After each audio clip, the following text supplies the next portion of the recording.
अस्सलाम वालेकुम बेटा, इस लेक्चर में हम फिज़िक्स पार्ट 1 चैप्टर नंबर 2 का एक बहुत इम्पॉर्टेंट पोर्शन कवर अप करेंगे, जिसमें हम सबसे पहले कंपोनेंट्स ऑफ वेक्टर को समझेंगे, क्या होते हैं, उनके रेलेवेंट एमसीक्यू को समझेंगे। उसके बाद हम रेक्टेंगुलर कंपोनेंट्स की बात करेंगे, उनको समझेंगे, उनके रेलेवेंट एमसीक्यू को डिस्कस करेंगे।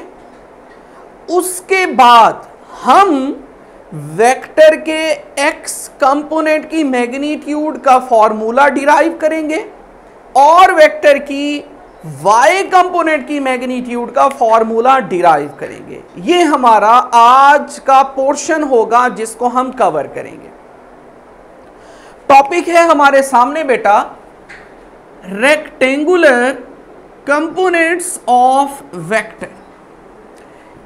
रेक्टेंगुलर कंपोनेंट्स ऑफ वेक्टर को समझने से पहले हमें ये वाला वर्ड कंपोनेंट ऑफ वेक्टर समझना है।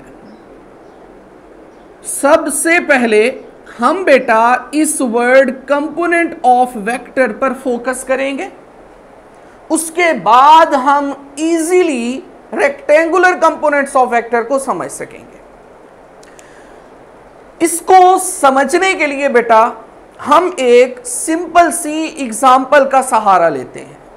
उसको समझने के बाद हमें कंपोनेंट्स ऑफ वेक्टर को समझना कदरे आसान हो जाएगा।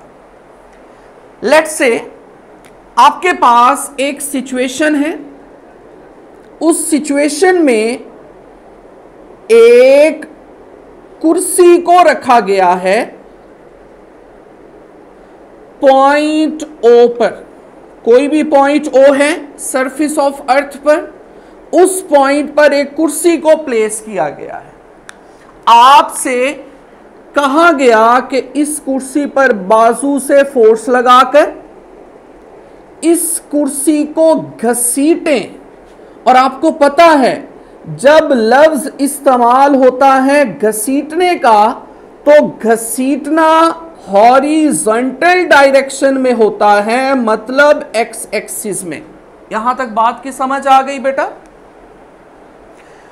इसके बाद जब आपने फोर्स लगाई थी घसीटने के लिए, तो वो फोर्स एक्स एक्सिस के साथ थीटा एंगल पर अप्लाई की गई। यहां तक बेटा बात समझ आ गई। नेक्स्ट इसी की बात करते हैं। ये हमारे पास पॉइंट ओ है, जिस पॉइंट पर यही कुर्सी चेयर मौजूद है।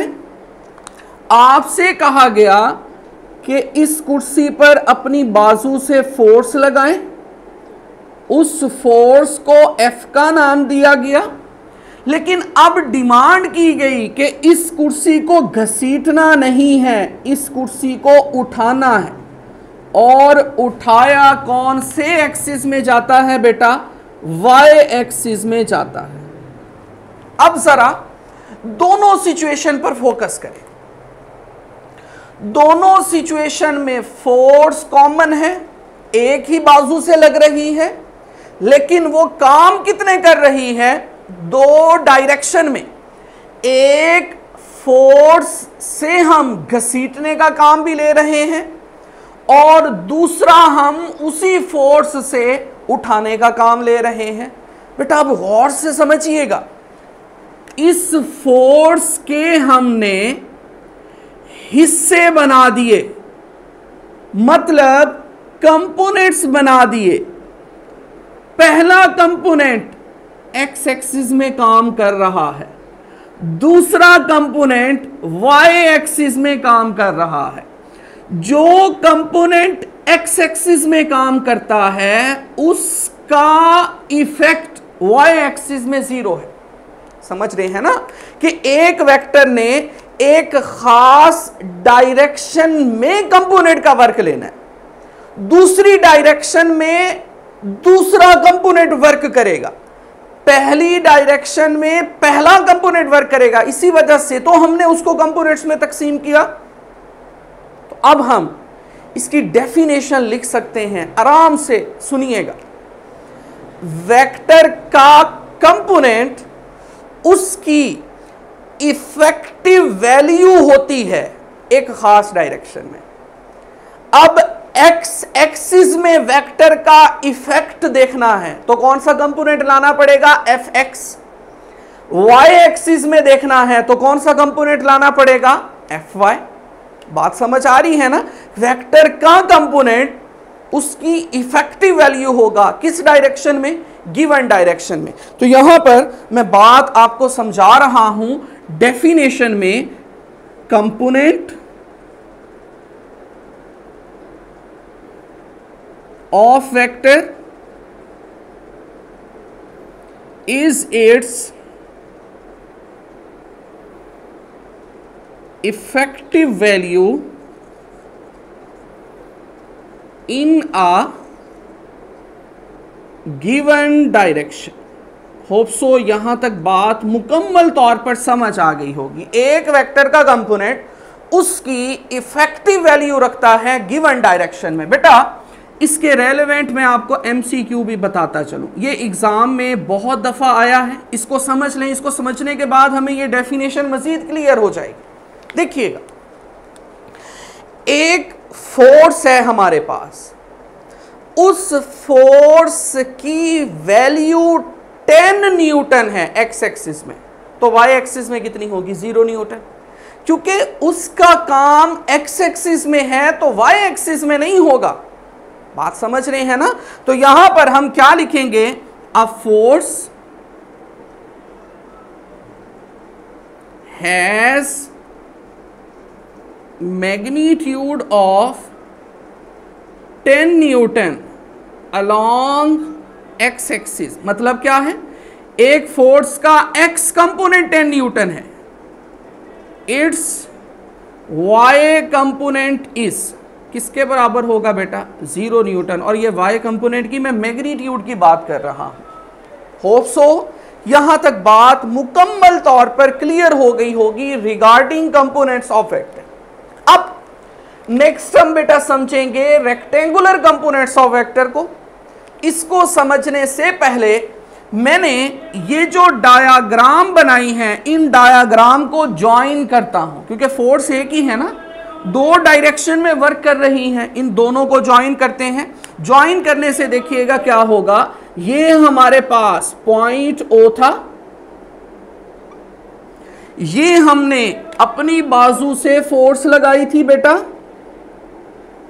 इस फोर्स से हम दो काम ले रहे थे, एक घसीटने का काम जो कि एक्स एक्सिस में था, एक उठाने का काम जो कि बेटा कौन से एक्सिस में था, वाई एक्सिस में।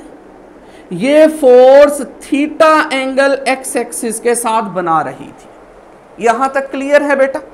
अब अगर मैं इसको एक रूम कंसीडर करूं तो मेरे पास एक फर्श मौजूद है और एक दीवार, और आपको पता है रूम की ऑपोजिट दीवारें, आमने सामने वाली दीवारें मैग्नीट्यूड में बराबर होती हैं। इसी तरीके से फर्श और छत मैग्नीट्यूड में बराबर होंगी। अगर बेटा ये वाली दीवार एफ वाई है और ये वाला फर्श एफ एक्स है, क्योंकि X component F X, Y component F Y, यहां पर मैं इसको दीवार मान रहा हूं, तो बेटा इसके सामने वाली ये दीवार भी तो एफ वाई होगी ना। बात समझ आ रही है आपको? ये वाली एफ वाई तो ये भी क्या है, एफ वाई। इसको पॉइंट ओ का नाम दिया, इसको पॉइंट एम का नाम दे, इसको पॉइंट पी का नाम दे। ये एंगल बना थीटा और ये एंगल कितना बन रहा है, 90 डिग्री। अब बेटा इसको तवज्जो से समझिएगा, ये वेक्टर का एक्स कंपोनेंट, ये वेक्टर का वाई कंपोनेंट आपस में कितने एंगल पर हैं, 90 के एंगल पर। तो इनको क्या कहेंगे, रेक्टेंगुलर कंपोनेंट्स ऑफ वेक्टर। इसकी आइए डेफिनेशन करते हैं। कंपोनेंट्स ऑफ वेक्टर, वेक्टर के कंपोनेंट्स विच आर, जो के होंगे किस पर, at right angle to each other, जो कि आपस में 90 के एंगल पर होंगे, उनको हम क्या नाम देंगे, रेक्टेंगुलर कंपोनेंट्स ऑफ वेक्टर का नाम देंगे। होप सो ये बेटा बात समझ आ गई होगी कि रेक्टेंगुलर कंपोनेंट्स में दोनों वेक्टर्स आपस में कौन से एंगल पर लाई करने चाहिए, 90 डिग्री के एंगल पर। ये आप लोगों के पास एक इंपॉर्टेंट एमसीक्यू है। इसके साथ बेटा यहां पर एक पोर्शन भी समझ लेते हैं रिगार्डिंग एमसीक्यू। देखिए ये वेक्टर एफ एक्स है, इसकी टेल ओ पर है, हेड एम पर। ये वेक्टर एफ वाई है, इसकी टेल एम पर, हेड पी पर। अब देखें हेड टू टेल रूल क्या कहता है, पहले के हेड से दूसरे की टेल जोड़ दें और फिर उनका जो रिजल्ट आएगा वो पहले की टेल से दूसरे के हेड तक जाएगा। तो मतलब क्या है, मतलब ये है कि ये वाला वेक्टर है और ये दोनों इस वेक्टर के कंपोनेंट्स हैं। अगर इन दोनों कंपोनेंट्स को जमा कर दें तो जवाब वेक्टर खुद आता है। याद रहेगा, यहां पर हेड टू टेल रूल की मदद से प्रूफ भी है। लिखेंगे क्या, a vector is considered, vector को माना जाता है क्या बेटा, as the resultant of its component vector. एक वेक्टर को वेक्टर्स का रिजल्टेंट वेक्टर समझा जाता है in a given direction. Vector अपने कंपोनेंट्स का रिजल्टेंट वेक्टर होता है। ये बेटा बात आप लोगों ने नहीं भूलनी, एक वेक्टर बराबर होगा अपने कंपोनेंट्स के रिजल्टेंट के। मतलब f बराबर है एफ एक्स आई प्लस एफ वाई जे। एफ एक्स के साथ आई का मतलब क्या है कि ये एक्स एक्सिस में, जे का क्या मतलब है कि ये वाई एक्सिस में। दोनों कंपोनेंट्स को जमा कर दें तो हमारे पास वेक्टर बजाते खुद आ जाएगा। क्लियर है बात। नेक्स्ट बेटा हम क्या करने जा रहे हैं, हम इस एक्स कंपोनेंट की मैग्नीट्यूड का फॉर्मूला निकालने जा रहे हैं और y कंपोनेंट की मैग्नीट्यूड का फॉर्मूला निकालने जा रहे हैं।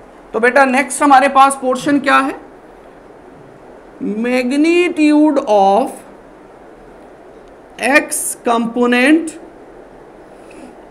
ऑफ वेक्टर, वेक्टर के x कंपोनेंट की मैग्नीट्यूड का फॉर्मूला।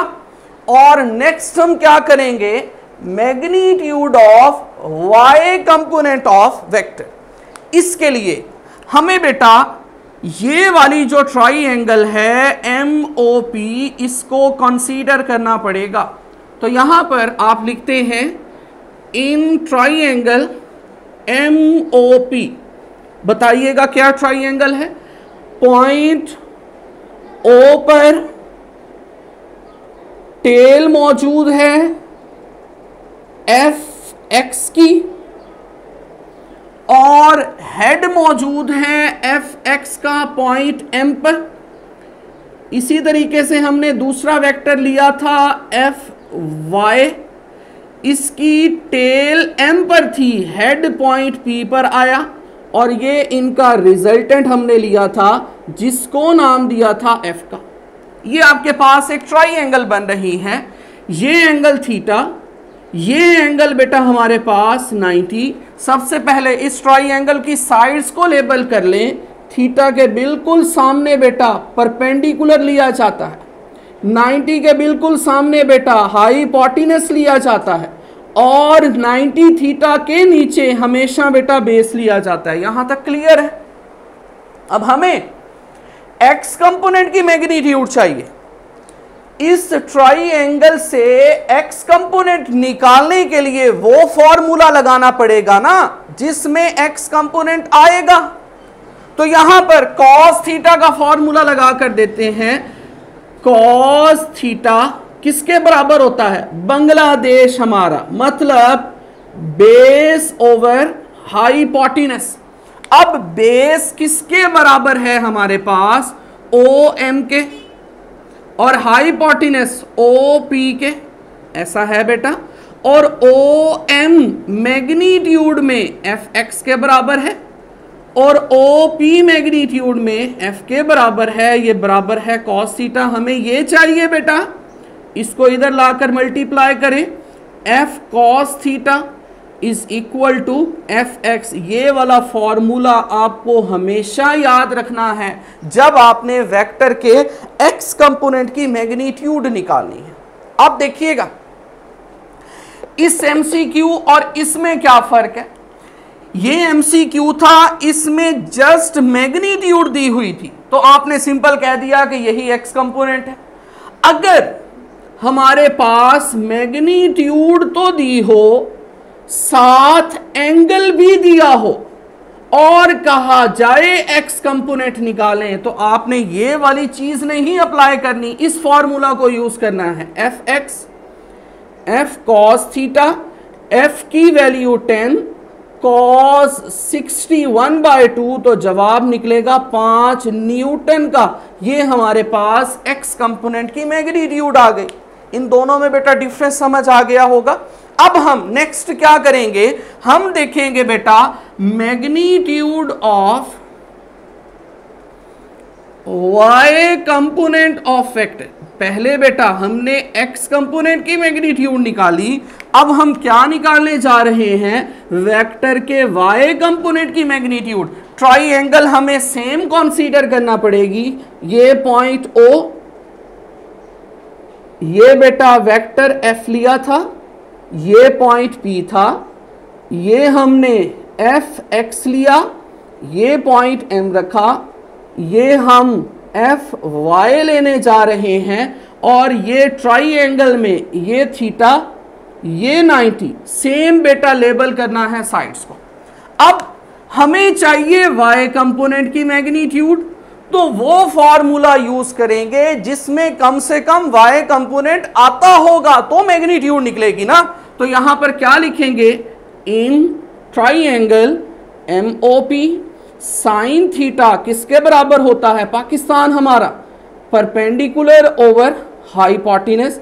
डायरेक्ट लिख रहा हूं, परपेंडिकुलर Fy के बराबर है, हाइपोटेनस F है, तो यहां से हमें Fy चाहिए।